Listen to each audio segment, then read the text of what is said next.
Hello friends, welcome to the Chitra Science Hub. Today we will discuss about beta oxidation of polyunsaturated fatty acids. Unsaturated fatty acids क्या होती हैं? जिन fatty acids के अंदर एक या एक से ज़्यादा डबल बॉन्ड प्रेजेंट होते हैं उन्हें हम अनसेचुरेटेड फैटी एसिड्स कहते हैं।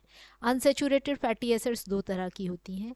एक वो जिनके अंदर एक डबल बॉन्ड है, उन्हें हम मोनो अनसेचुरेटेड फैटी एसिड्स कहते हैं। और दूसरा वो जिनके अंदर दो या दो से ज़्यादा डबल बॉन्ड होते हैं, उन्हें हम पोली अनसेचुरेटेड फैटी एसिड्स या पूफा बोलते हैं। एग्जाम्पल देखो, लिनोलिक एसिड, ये 18 कार्बन की फैटी एसिड्स है जिसके अंदर दो डबल बॉन्ड है। दूसरा लिनोलिक एसिड, ये भी 18 कार्बन की फैटी एसिड है और इसके अंदर तीन डबल बॉन्ड है, एक 9th कार्बन पे, एक 12th पे और एक 15th पे। अब हम देखते हैं पोली अनसेचुरेटेड फैटी एसिड का हम बीटा ऑक्सीडेशन कैसे करते हैं। ये वीडियो देखने से पहले एक बार जो है बीटा ऑक्सीडेशन ऑफ अनसेचुरेटेड और मोनो अनसेचुरेटेड फैटी एसिड्स की देख लीजिएगा, तो रिएक्शन ज़्यादा क्लियर होंगे।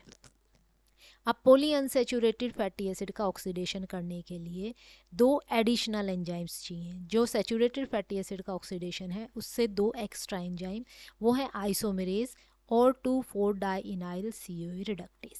अब हम एक एग्जांपल लेते हैं, ऑक्सीडेशन ऑफ लिनोलिक एसिड। ये 18 कार्बन की फैटी एसिड है और इसके अंदर दो डबल बॉन्ड है, दोनों सेस डबल बॉन्ड है, एक है 9th कार्बन पे और एक है 12th पे। नीचे ये स्ट्रक्चर दिया हुआ है। ये 18 कार्बन की फैटी एसिड है, दो डबल बॉन्ड है इसके अंदर, एक 9th कार्बन पे और एक 12th कार्बन पे। अब जैसे कि हमें पता है कि फैटी एसिड ऑक्सीडेशन से पहले सबसे पहले स्टेप पे हम एक्टिवेशन करते हैं, तो हम इस लिनोलिक एसिड का सबसे पहले एक्टिवेशन करेंगे। कोएंजाइम ए इसमें ऐड होंगे। Linoleic acid plus ATP plus coenzyme A हमने बनाया लिनोलाइल CoA plus AMP plus PPI। ATP जो है वो इस रिएक्शन के लिए एनर्जी देता है और वो AMP प्लस PPI में टूटता है। इसलिए हम यहाँ मानते हैं कि दो इक्विवेलेंट ATP यूज़ हुई है। ATP यहाँ पर ADP प्लस PI में नहीं, AMP प्लस PPI में टूटती है। एंजाइम यहाँ पर होता है आपका फैटी एसाइल CoA सिंथेटेज। अब जब हम इसमें कोएंजाइम ए जोड़ देंगे तो इसमें से IC हटाओ और OYL लगा दो, तो हो जाएगा लिनोलाइल CoA। लिनोलाइल CoA मतलब एक्टिवेटेड फैटी एसिड है जिसमें कोएंजाइम ए जो है वो अटैच्ड है। अब हम इसका ऑक्सीडेशन शुरू करते हैं। तो लिनोलाइल CoA का जब ऑक्सीडेशन शुरू करेंगे तो शुरू के 3 साइकिल्स बीटा ऑक्सीडेशन के इसी तरह चलेंगे जैसे सैचुरेटेड फैटी एसिड में चलते हैं। अब ये बीटा ऑक्सीडेशन क्या है? बीटा ऑक्सीडेशन के एक साइकिल के अंदर 4 रिएक्शंस होते हैं। पहला ऑक्सीडेशन, दूसरा हाइड्रेशन, तीसरा फिर ऑक्सीडेशन और चौथा थायोलाइसिस। अब राइट हैंड साइड में देखिए, ये एक फैटी एसिड चेन है। सबसे पहले स्टेप में हम क्या करते हैं, जो ये अल्फा कार्बन, ये जो आपका फंक्शनल ग्रुप है, इससे अटैच जो कार्बन है इसे अल्फा कहते हैं। इससे नेक्स्ट बीटा, इस वाले बीटा कार्बन पे ऑक्सीडेशन होता है। तो सबसे पहले स्टेप में हम इसका ऑक्सीडेशन करेंगे। यहाँ से दो हाइड्रोजन रिलीज होते हैं और ये दो हाइड्रोजन दिए जाते हैं, FAD डोनर है, वो सॉरी एक्सेप्टर है, तो FAD को दिया और FAD रिड्यूस हुआ FADH में। एंजाइम आएगा एसाइल CoA डिहाइड्रोजनेज। उसके बाद हम इसमें एक वाटर मॉलिक्यूल ऐड करते हैं अक्रॉस दिस बॉन्ड। बीटा पर हम OH ऐड करते हैं और यहाँ पर H, ये OH है यहाँ पर। एंजाइम होता है हाइड्रोटेज। अब ये आपका जो है यहाँ पर OH ग्रुप लग गया 3rd कार्बन पे, ये हो गया 3 हाइड्रोक्सी एसाइल CoA। उसके बाद हम इस बीटा कार्बन का ऑक्सीडेशन करेंगे और ऑक्सीडेशन करके दो हाइड्रोजन इसमें से निकालेंगे और ये हाइड्रोजन देंगे NAD को और NAD का रिडक्शन हो जाएगा NADH प्लस H पॉजिटिव में और आपका बन गया यहाँ पर 3 कीटो एसाइल CoA। उसके बाद हम इसका लाइसिस करेंगे with the help of coenzyme A. Coenzyme का जो थायो ग्रुप है SH वो यहाँ पर अटैक करेगा और यहाँ से ये चेन आपकी टूट जाएगी और एक एसिटाइल कोएंजाइम ये रिलीज हो जाएगा और फैटी एसिड चेन जो है 2 कार्बन यूनिट छुट्टी हो जाएगी। तो ये एक साइकिल है बीटा ऑक्सीडेशन का। एक साइकिल के अंदर हर बार फैटी एसिड 2 यूनिट छोटी हो जाती है और एक साइकिल के अंदर एक FADH और एक NADH जनरेट होता है और एक एसिटाइल कोएंजाइम ए। अब जब हम लिनोलाइल जो आपकी फैटी एसिड है, 18 कार्बन की फैटी एसिड है, दो इसके अंदर डबल बॉन्ड है, डेल्टा 9 पे, और ये पोजीशन है 9th कार्बन पे और 12th कार्बन पे, और दोनों सिस बॉन्ड है। तो सबसे पहले हमने 3 राउंड चलाए बीटा ऑक्सीडेशन के, तो एक राउंड में 2 यूनिट आपकी टूट जाती हैं, तो 1 और 2 कार्बन की यूनिट यहाँ से हमने ब्रेक डाउन करा, ये 2 रिलीज़ हो गई फर्स्ट राउंड में। सेकेंड राउंड में फर्स्ट और सेकेंड ये रिलीज़ हो गई। थर्ड राउंड में ये 5 और 6 ये कार्बन। तो यहाँ तक की आपकी जो फैटी एसिड चेन है वो 3 राउंड्स में ब्रेक डाउन हो जाएगी और 3 एसिटाइल कोएंजाइम यहाँ पर रिलीज होंगे। अब उसके बाद 3 साइकिल के ऑक्सीडेशन के बाद आपका जो है ये जो 8 है ये यहाँ पर नंबर 2 हो गया। ये जो 9 10th पे आपका बॉन्ड था अब ये 3 4 पे आ गया बॉन्ड। ये जो 3 4 पे बॉन्ड है ये सिस बॉन्ड है, दूसरा बॉन्ड जो है वो 6 7 पे है। अब सिस बॉन्ड का यहाँ पर ऑक्सीडेशन नहीं होगा, तो सबसे पहले हम क्या करते हैं, आइसोमरेज एंजाइम आएगा और वो उसे डेल्टा 3 से डेल्टा 2 पे ट्रांसफ़र करेगा। तो ये जो आपका सिस बॉन्ड है अब ये डेल्टा 3 से डेल्टा 2 ट्रांस बॉन्ड हो गया।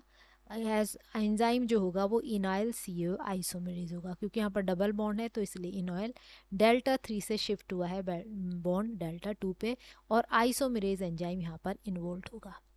अब ये जो 2 3 पे आपका डबल बॉन्ड आ गया, यहाँ पर हम चलाएंगे बीटा ऑक्सीडेशन का एक साइकिल, लेकिन उसका जो फर्स्ट स्टेप है जिसमें आपका FAD से FADH बनता है वो स्टेप यहाँ पर नहीं चलेगा, क्योंकि एक डबल बॉन्ड इसमें ऑलरेडी क्रिएटेड है। तो यहाँ पर जो है 3 जो लास्ट के स्टेप हैं वही चलेंगे बीटा ऑक्सीडेशन के, और उसके बाद यहाँ से ये 2 कार्बन यूनिट रिलीज़ हो जाएंगी एज एसिटाइल कोएंजाइम A, और यहाँ पर NADH बनेगा, FAD नहीं बनेगा। इसके ब्रेक डाउन होने के बाद अब आपके पास क्या बचा, 1 2 3 4 पोजीशन पे आपका ये डबल बॉन्ड आ गया। अब हम चलाएंगे नेक्स्ट साइकिल बीटा ऑक्सीडेशन के। नेक्स्ट साइकिल में क्या होता है आपका कि आपके इसमें से 2 हाइड्रोजन रिलीज़ होते हैं, तो 2 और 3 यहाँ से एक एक हाइड्रोजन रिलीज़ होगा, और यहाँ पर एक FAD का रिडक्शन होगा FADH2 में। तो यहाँ पर अब 2 डबल बॉन्ड आ गए, एक 2 और 3 में ये सिस बॉन्ड है, सॉरी ये ट्रांस बॉन्ड है, और दूसरा 4 और 5 के बीच ये आपका सिस बॉन्ड है। तो ट्रांस डेल्टा 2 6 सिस डेल्टा 4, 2 डबल बॉन्ड है तो 2 और 4 पोजीशन पे है, तो बना 2 4 डाई इनॉयल CaO, ये इसमें एक इंटरमीडिएट बनता है। अब ये जो आपका बना 2 4 डाई इनॉयल CaO, इसका रिडक्शन करते हैं with the help of enzyme C4 dienoyl CaO reductase. अब रिडक्शन के लिए जो हाइड्रोजन और इलेक्ट्रॉन चाहिए वो देगा NADPH, और NADPH आपने हाइड्रोजन देगा यहाँ पर, और अब आपका जो डबल बॉन्ड है ये आपका हो जाएगा यहाँ पर एक डबल बॉन्ड, 2 ये आपके रिड्यूस हो जाएंगे, और यहाँ पर 3 और 4 के बीच में आपका डबल बॉन्ड आ जाएगा। ये जो एंजाइम है ये पॉली अनसैचुरेटेड फैटी एसिड के ऑक्सीडेशन में ही यूज़ होता है। अब क्या करेंगे हम, ये जो बॉन्ड है ये ट्रांस है, फैटी एसाइल CoA आपका ट्रांस डेल्टा 3, इसे आइसोमरेज की हेल्प से हम शिफ्ट करेंगे 2 पे, तो ट्रांस डेल्टा 3 से ट्रांस डेल्टा 2 आइसोमरेज एंजाइम इसे 3 से 2 पे शिफ्ट कर देगा, और शिफ्ट करते ही फिर आपका बीटा ऑक्सीडेशन चलेगा। लेकिन इस वाले स्टेप में भी आपका पहला जो स्टेप है जिसमें FADH का जनरेशन होता है वो स्टेप नहीं होगा, आगे के 2 स्टेप होंगे। तो यहाँ पर एक NADH और एक एसिटाइल कोएंजाइम जनरेट होगा। उसके बाद एक साइकिल ये हो गया, तो 2 यूनिट आपकी ये रिलीज़ हो गई। उसके बाद नेक्स्ट साइकिल चलेगा बीटा ऑक्सीडेशन का, ये 2 यूनिट रिलीज़ हो जाएंगी। फिर नेक्स्ट साइकिल चलेगा बीटा ऑक्सीडेशन का, फिर ये 2 यूनिट रिलीज़ हो जाएंगी, और फिर लास्ट आपका साइकिल चलेगा बीटा ऑक्सीडेशन का। इस तरह 4 साइकिल बीटा ऑक्सीडेशन के चलेंगे, और 5 एसिटाइल कोएंजाइम जो है आपके रिलीज़ हो जाएंगे। इस तरह से आपका कंप्लीट ऑक्सीडेशन हो जाएगा इस पॉली अनसैचुरेटेड फैटी एसिड का। अब हम नेट रिएक्शन देखते हैं कि इस पूरे ऑक्सीडेशन में कितने NADH कितने FADH जनरेट हुए। अब हमने देखा था कि सबसे पहले जो आपकी लिनोलिक एसिड है इसमें 3 राउंड चले थे फैटी एसिड के।